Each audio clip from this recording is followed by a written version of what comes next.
Que Dios te bendiga, este Dios tierno que te busca, este Dios amoroso que quiere con su abrazo consolador darte la plenitud de vida que tú necesitas y que no puedes darte a ti mismo. Te invito a la escucha de la palabra de Dios. Proverbios capítulo 1, versículos 20 al 23. La sabiduría grita por las calles, levanta su voz en las plazas, presenta su llamado en las encrucijadas, pronuncia su mensaje en las puertas de la ciudad. ¿Por cuánto tiempo más, gente insignificante, preferirán sus estupideces? ¿Hasta cuándo los burlones se entretendrán con sus mofas y la gente estúpida se negará a saber? Oigan pues mis advertencias en este momento en que abro mi corazón y le doy a conocer mis pensamientos. ¿Se van a rehusar cuando los llamo? ¿No van a poner atención cuando les tiendo la mano? ¿No quieren hacer caso de mis consejos y rechazar mis advertencias? Esta es la palabra de Dios que viene a exhortarnos muy claramente a la sabiduría, a poner la atención en las cosas que tienen permanencia y no dejar que nuestra vida se vaya de tontera en tontera, que eso es tan re fácil. Hoy día, más que hacer un mensaje bíblico,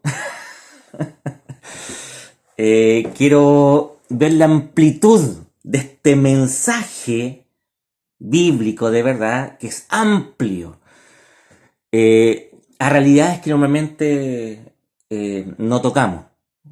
Yo quisiera hoy día hacer una reflexión en torno a lo que celebramos hoy día, 23 de abril, además de recordar la memoria de Jorge de Capadocia, que fue un general cristiano que en su momento tuvo que decidir si les servía al emperador ofreciendo incienso, cosa que era esencial en su carrera militar, o confesar lo que él era, es decir, cristiano. Cuenta la historia, geografía, leyenda, que él, cuando se ve interpelado frente a esa realidad ineludible que en su conciencia se daba, él se viste con sus mejores prendas propias de su rango y va con paso marcial delante de todos sus camaradas de armas y les dice: el único Dios verdadero es la Santísima Trinidad, el Padre, el Hijo y el Espíritu Santo. Eso obviamente fue considerado como un gesto de rebeldía, de insumisión al poder estatal del imperio, a la religión del Estado, que era la adoración al emperador, y lo torturaron de muchas formas y finalmente lo decapitaron. Jorge Capadocia normalmente es representado matando a un dragón montado sobre un caballo blanco, y es patrono por eso de los caballeros andantes y también del movimiento Scout. Una vez Scout, siempre Scout. Entonces por eso hoy día es un día bonito, importante. Pero además de eso, hoy día, declarado por la UNESCO, es el Día Internacional del Libro. ¿Por qué? Porque en 1616 ocurre este nacimiento, muerte. No sé, no lo voy a buscar de nuevo. Me confundo siempre. Aunque para algunos nacer es como morir. Me puse poeta. de Cervantes y de Shakespeare. Debe ser nacimiento. Bueno, el caso es que hoy día es el Día Internacional del Libro, según la UNESCO, y quiero hacer algunos comentarios de libros. Ya, primero quiero destacar la lectura de la Biblia. La Biblia es una biblioteca. Son 66 libros, de acuerdo al canon protestante, que son inspirados por Dios. Pero hoy día, seguramente los que leen la Biblia todos los días, que saben proverbios de memoria, en la Reina Valera, reconocieron cierto cambio en la sonoridad de las palabras, en el tipo de léxico que se ocupaba, muy directo. ¿Y por qué? Porque esta traducción que leí es la Biblia Latinoamérica que fue traducida aquí en Chile y específicamente aquí al ladito, en Tomé. Entonces, el año 1972. Entonces, tengo que comenzar haciendo mención de este libro que a muchos nos acompañó mucho tiempo, esta edición me refiero, y destacar de que esta sea una edición de la Biblia chilena. Y más encima, tomecina. Orgullosamente tomecina, igual que M-Bus. Entonces, destaco eso.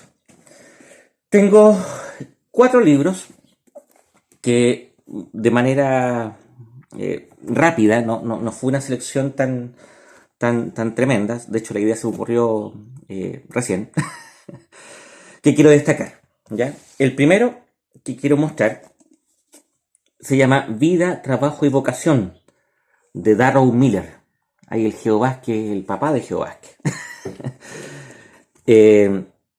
Vida, Trabajo y Vocación es un libro que nos hicieron leer en el seminario teológico presbiteriano y que yo diría que como característica principal, o lo que quiero yo destacar, es que Darrow Miller, con su visión cristiana integral e integradora, quiere decir de que uno puede ser cristiano y ser santamente cristiano viviendo la vocación propia. Es decir, no es más santo ser pastor que ser chofer de taxi. No es más santo ser académico en una institución de estudio de la Biblia que ser dueña de casa o abogado. Porque todas las profesiones, desde el punto de vista protestante, son igualmente santas. ¿Y por qué digo del punto de vista protestante? Porque durante la Edad Media se produjo una dicotomía entre lo sagrado y lo profano que ya venía de antes. Esta dicotomía es muy propia del ser humano. Esa división entre sagrado y profano está de las primeras culturas.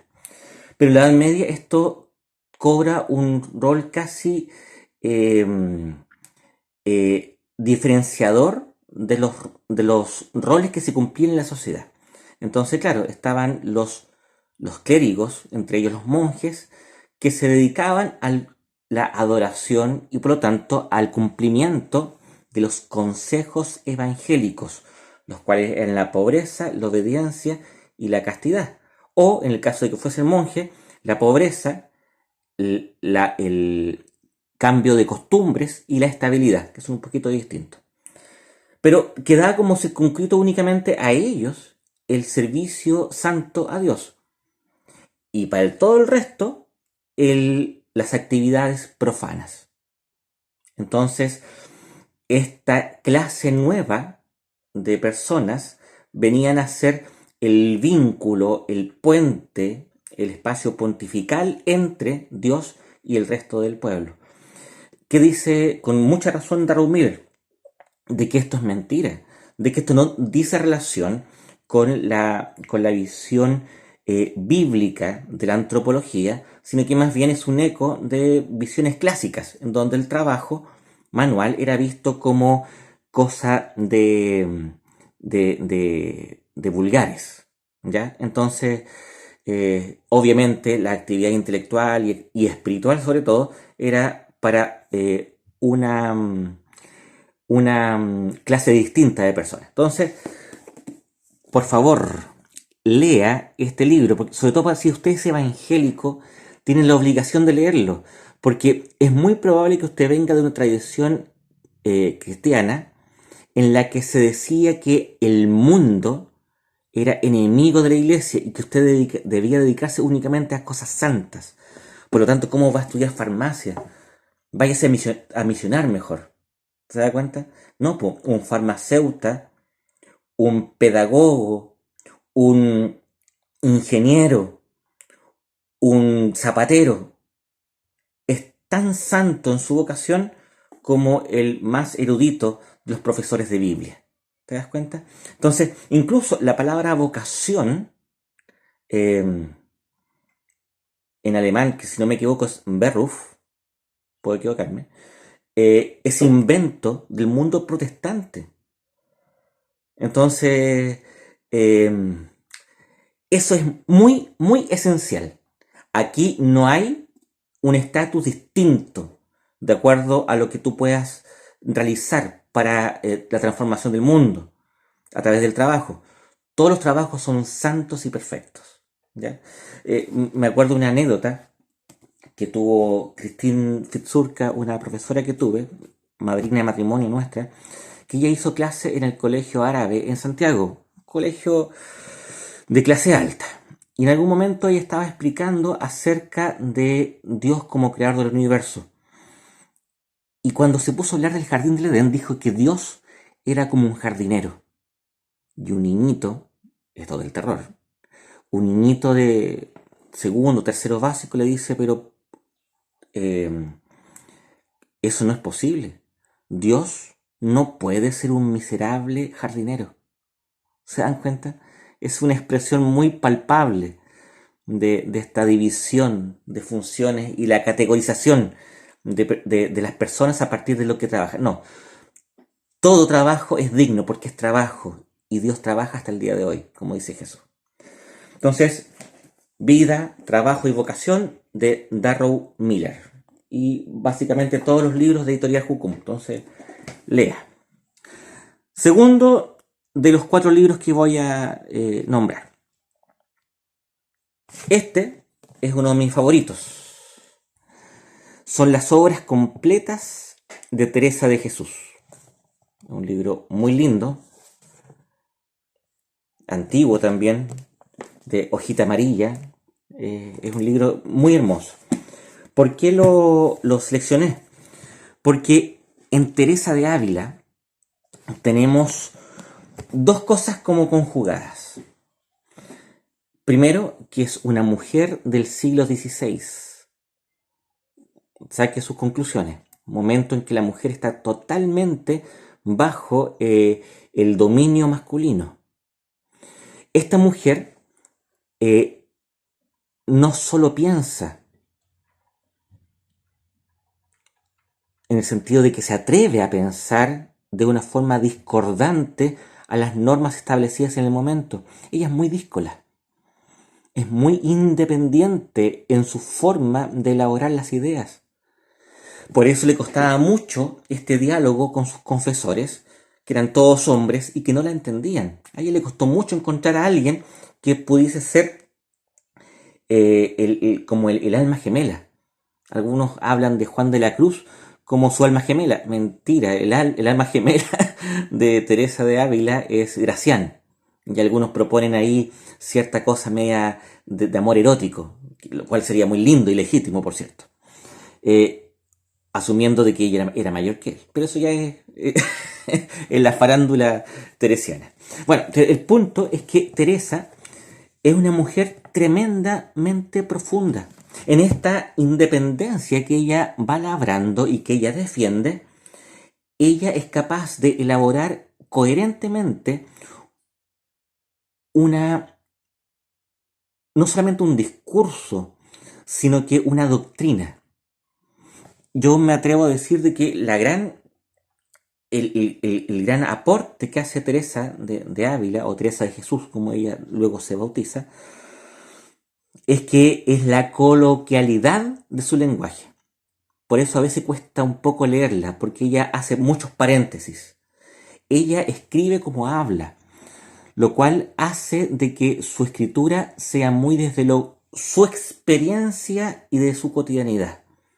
Eso es muy difícil, pero también muy rico, porque nos ayuda a meternos en la cabeza de la autora. Y eso es tremendo. Y la otra cosa que yo quiero destacar es el humanismo teresiano.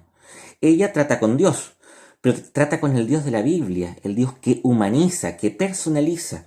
Por lo tanto, esta mujer es una de las pioneras de este movimiento personalista cristiano o del humanismo cristiano, o como se dice, dicen los teresiólogos, del humanismo teresiano.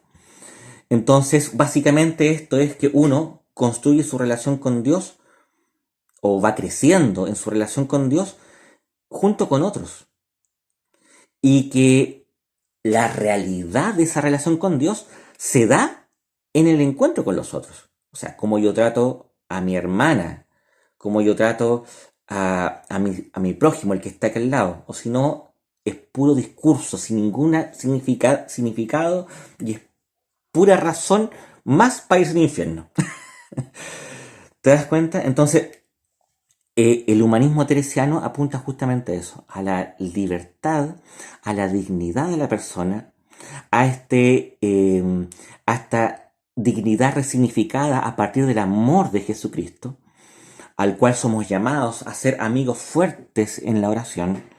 Y la oración no es otra cosa que el gastar tiempo con el amado, el estar muchas veces con él. ¿Te das cuenta? O sea, hay un elemento que es muy del siglo XVI, que es el descubrimiento de la persona como sujeto de todas las relaciones con Dios, las relaciones sociales, etcétera. Entonces yo creo que eso es muy rico.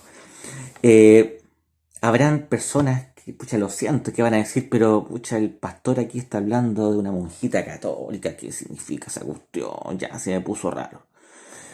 Tengo que decir una cosa que no sabía cómo decírsela, pero tengo que, te la voy a decir igual. No hay peor sectarismo que el sectarismo ignorante. Corta. Lea, como me decía un profe, desásnese y descubra, desbúrrese, a eso me refiero, y descubra lo hermoso de la experiencia de Dios y la experiencia humana en esta mujer gigante del siglo XVI. Entonces, las obras completas de Teresa de Ávila. Eh, Algunas de estas obras, bueno, las poesías, que si no es muy bueno para leer y quiere leer algo cortito, las poesías de Teresa de Ávila es un buen comienzo. El libro de la vida, donde hace un itinerario, en una parte, porque es bastante más complejo, hace un itinerario del alma en oración, a partir de la metáfora de cómo se riega el huerto. Es hermoso. Y mi favorito, y quizá el más complejo de entender, yo rondeo el escrito nomás, que son las moradas, que es un estudio acabadísimo de la psicología de la oración. Es maravilloso. Le recomiendo que lo lea.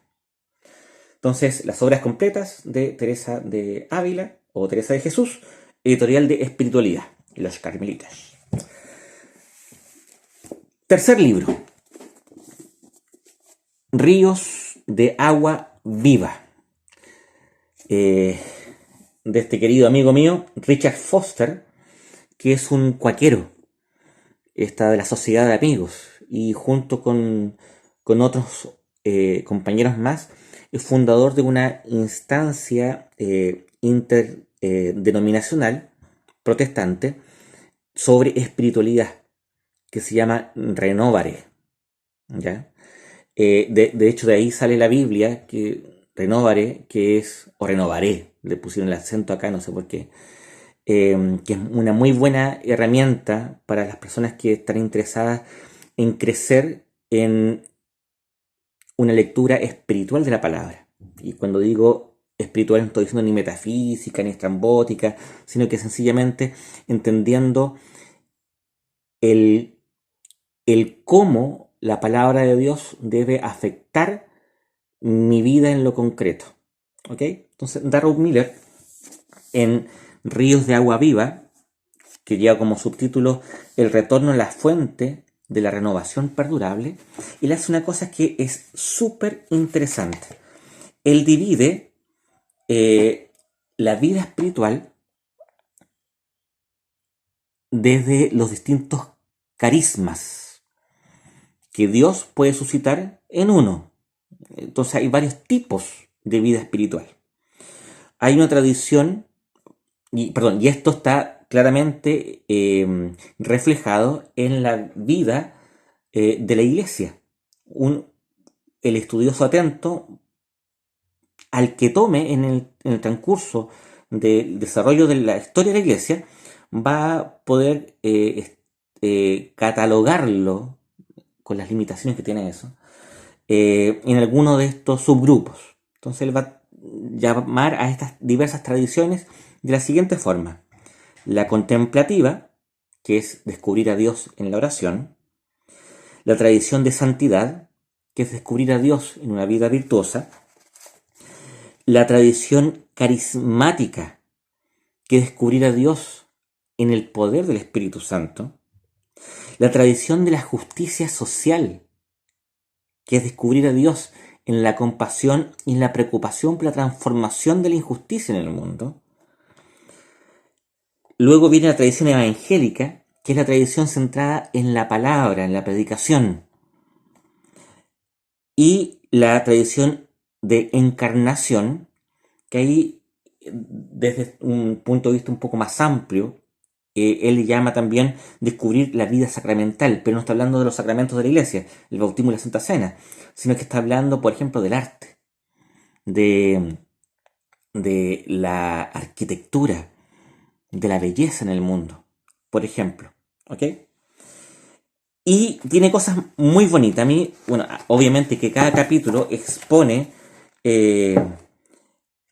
expone y desarrolla ¿cómo se llama? Estas tradiciones de la vida espiritual cristiana. Pero hay una cuestión que me gusta mucho, que al final del libro viene un apéndice biográfico donde clasifica a las personas de acuerdo a estas categorías. Por ejemplo, Teresa de Ávila, mire que providencial, la nombramos recién, la coloca en la tradición de santidad. Mira qué interesante. O sea, pone a Teresa de Ávila en el mismo grupo que John Wesley. Es interesante eso. Uno podría creer de que la iba a colocar en contemplativa, pero bueno, ahí da sus razones. Tiene a Tijón de Sandosk, que es un obispo ortodoxo ruso, y lo pone en justicia social. Eh, pi, pi, pi, pim. Dice Robert Ríquez, de la justicia social, o el movimiento moravo, curiosamente en tradición contemplativa, o el movimiento montanista, como carismático, o William Law, este anglicano, como en el movimiento santidad, o Leonardo da Vinci, como la encarnación. ¿Se dan cuenta? Lo del arte que le explica. Entonces, yo le recomiendo que lea este libro de Ríos de Agua Viva, de Richard Foster. También autor de este libro que marcó un antes y un después en el mundo evangélico, que es la celebración de disciplina, que es básicamente redescubrir de que ser cristiano pasa por la oración, por la contemplación, por el silencio, por el retiro, por el ayuno, etcétera, las prácticas espirituales. Y el cuarto libro, para ir terminando, que para mí es muy querido, tal vez uno de los libros más significativos en mi forma de entender el cristianismo o mi vocación personal, que es de René Guayon. Se llama En el corazón de las masas. René Guayon es un autor, es un clérigo católico romano que es discípulo indirecto, porque no se conocieron, de un ermitaño misionero que murió en 1917, el 1 de diciembre, que es Charles de Foucault. René Guayon decide formar un grupo de hombres que quiera vivir la espiritualidad de Nazaret. ¿Y qué es la espiritualidad de Nazaret? La espiritualidad de Nazaret es vivir de forma ordinaria el mundo ordinario, como uno más, pero con una honda mirada de descubrimiento de Dios. ¿Qué es lo que más me seduce de este libro? Me seduce que marcó un antes y un después en la espiritualidad cristiana, católica y protestante. Por lo tanto, es un libro hito.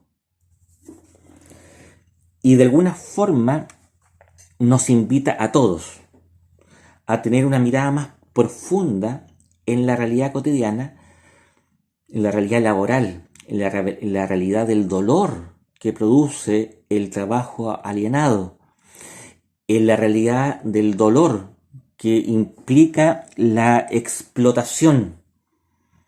Desde esa realidad, con una mirada muy contemplativa, descubrir a Jesús de Nazaret, obrero en Nazaret, que durante 30 años no hizo ningún milagro y que fue simplemente el hijo de José y de María y el hermano de José, Judas, Jacobo, etc.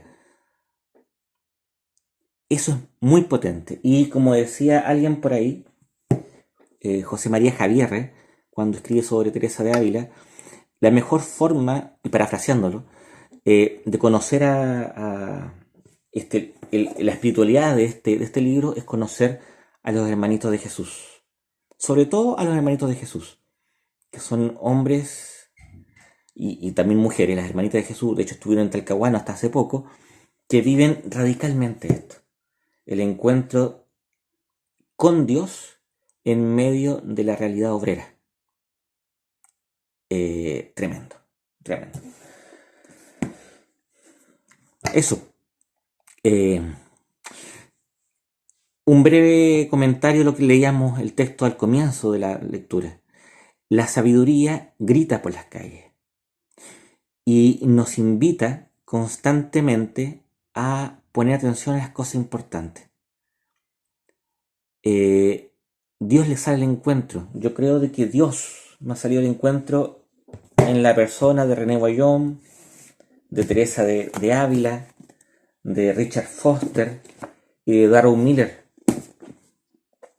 De alguna forma los libros que estamos celebrando hoy día son formas en que Dios en su providencia también te puede tirar la oreja o decirte ya vamos. ¿Te das cuenta? Entonces, hoy día del libro, esté atento a la sabiduría, vea menos Netflix, en el caso que esté en la casa, y dedíquese a leer, aunque sea poquito. Póngase la meta, lea y descubra, ojo, en todo tipo de literatura. Tal vez aquí yo pequé de Canuto, iba a poner otro de otro autor, pero después me arrepentí. Pero debía haberlo hecho. Eh, Lea de todo, por favor. Lea poesía, lea historia, lea política, lea buenas novelas. Lea de todo, por favor. Le va a hacer bien como cristiano. Lo va a liberar de muchas leceras. Entonces, te quiero pedir, pidamos al Dios de la gracia que se hace presente en tantas partes, encontradizo, para que Él nos sea bendiciendo. Padre, te adoramos, Señor, te bendecimos, porque sabemos que tú eres autor de toda cosa buena. Toda verdad, toda genialidad, toda belleza viene de ti. Te damos gracias, Señor, por los libros, porque nos permite, Señor, que se abra nuestra mente. Y no hay cosa más linda que un cristiano con una persona con la mente abierta. Líbranos, Señor, del sectarismo. Líbranos, Señor, del fundamentalismo. Señor, destruye el fundamentalismo. Y haznos libres y liberadores. Haznos cada día más conscientes de este rostro tuyo que se muestra en tantas partes y que llama muchas veces con tantas voces.